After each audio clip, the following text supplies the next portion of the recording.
I'm Patrick Stevenson. I'm 28 years old. I'm an earth science major at Western Oregon University, and biking drives my life.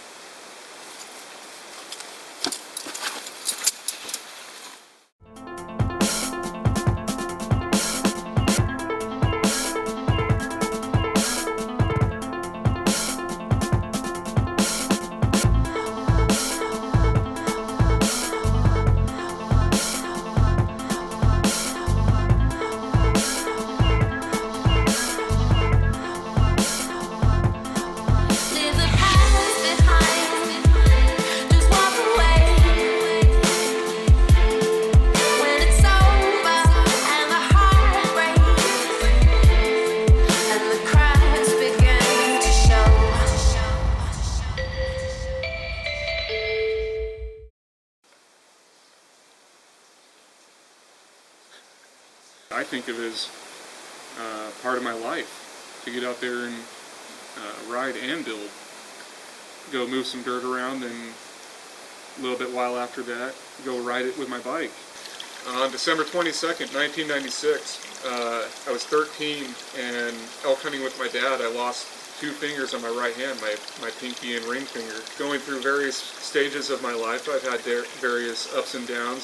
I think it made me a better person overall, a more humble person, but also a more,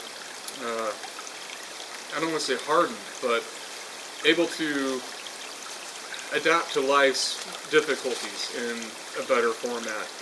Give a little tip of the cap and say, you know, maybe this isn't that easy for him. And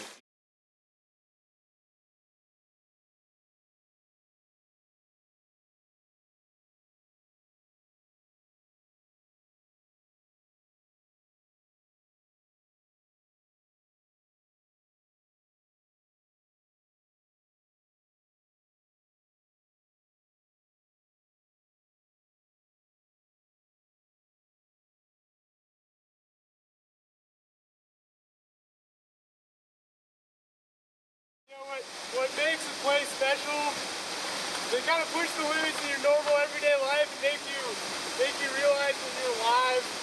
As cheesy as that sounds, if you don't get out to them and you don't see it, you just kind of are a drone in the throes of society, and it's not that fun. This particular special place is amazing because it's a spot that pretty much everyone that comes down here looks at for a long time. You think about it, you dream about it, you have nightmares about it. But one day, you finally get in here with the skill and the right crew and the ability, and it works out. And it just feels utterly fantastic to be in this special place. Now we're going to go watch Andrew flop into the special place himself.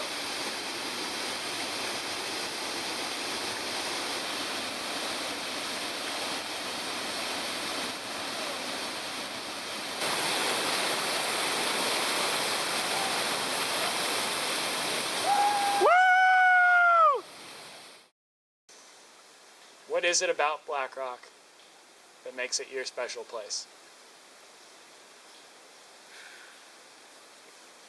Makes Blackrock special.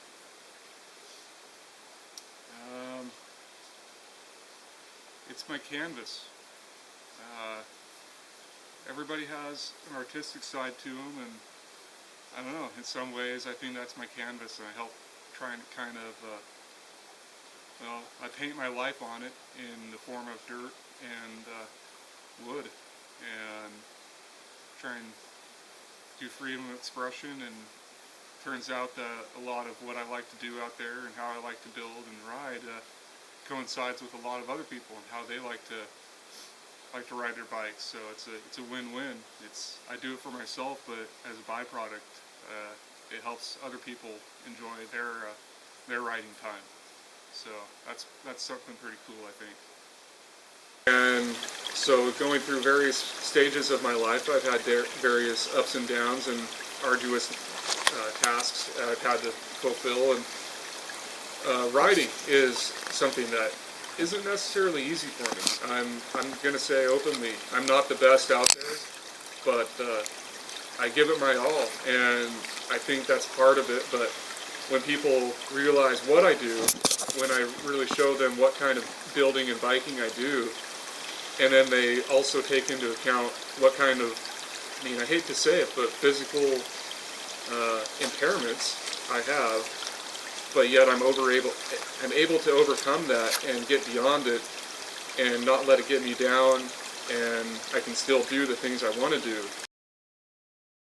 Yeah, so Blackrock then, with this, all kinds of interesting things to ride on, has attracted people from British Columbia and much of the western United States, Minnesota, California, Utah, Nevada, Washington.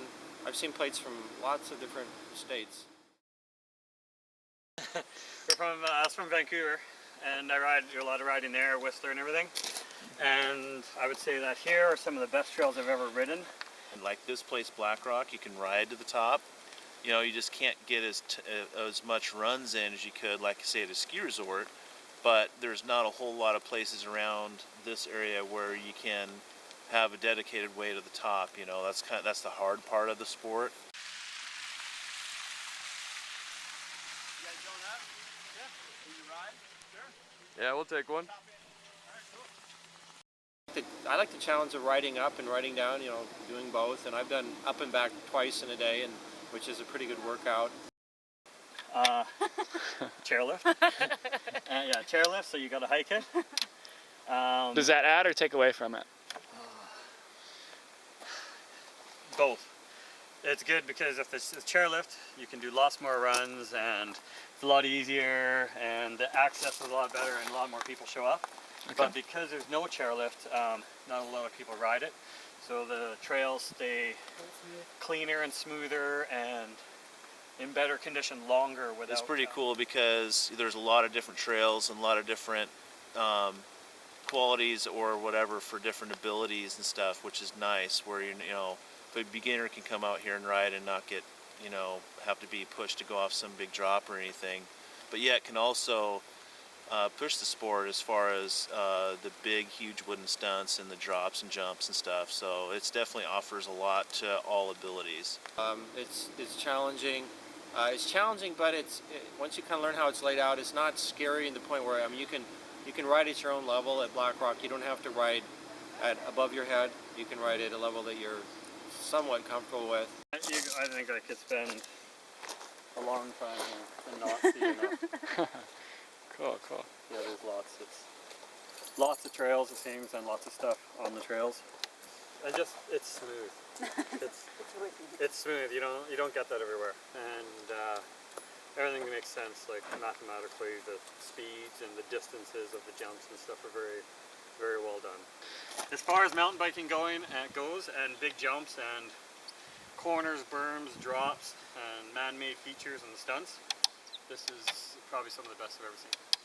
I grew up racing on steep stuff, so I enjoy the chutes and jumps and different things to play around, different types of terrain. Still has some really good riding there, but the stuff here is really good and it just makes you want to smile. Chris Egan, he's the Flow Cup coordinator guy. Flow Cup is his, it's kind of his little baby. He's also a trail manager and a board member for Blackrock, but the Flow Club is its own entity, and uses the Blackrock trails to have the race. I have a full pro A1 sponsorship through Azonic and O'Neill, and I've ridden at all sorts of different places all over America, and I keep coming back here. This is my 4th or 5th time here this season, and I'm just sitting here looking at the rocks before my race run, having some fun. The environments you see it in are they're mountains and the tall coniferous forests. It's home, you know. I know people are doing this kind of thing in Europe and other continents too, but really the sport has a lot of its early roots here. The improvisation, I think that's really what the sport is. It's all about improvisation. What's the next biggest thing? You know, I think everybody's wanting to come up with some new thing to do in free riding, and I think that's one of the things that keeps the sport exciting, is that there is always something exciting and new going on that people are trying, and your skill level is always improvable as well.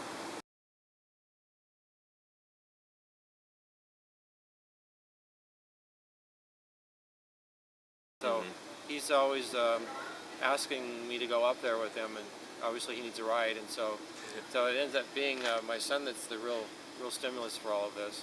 Yeah, he's 5, and he started. I got him racing downhill now, and Oh, he wow. raced his first downhill race at Ski Bowl a couple weekends ago. So 5 years old Wow. and downhill, and You look a little younger than most of the people out here. No, there's actually a kid that I saw that was 12. I'm 13. Okay.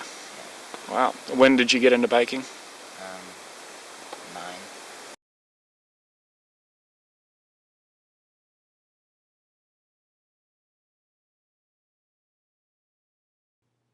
We are always trying to push the sport, but that takes risk. We are trying to stay safe out there, but the sport does not always go according to plan.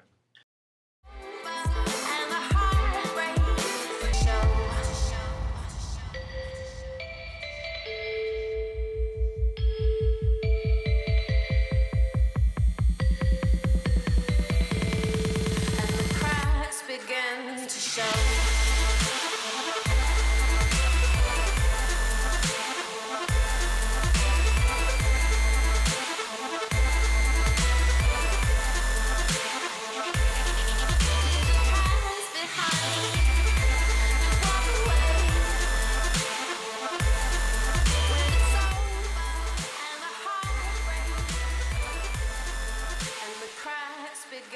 What does the future of our sport hold?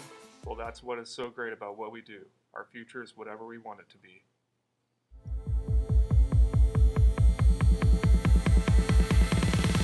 And the cracks begin to show.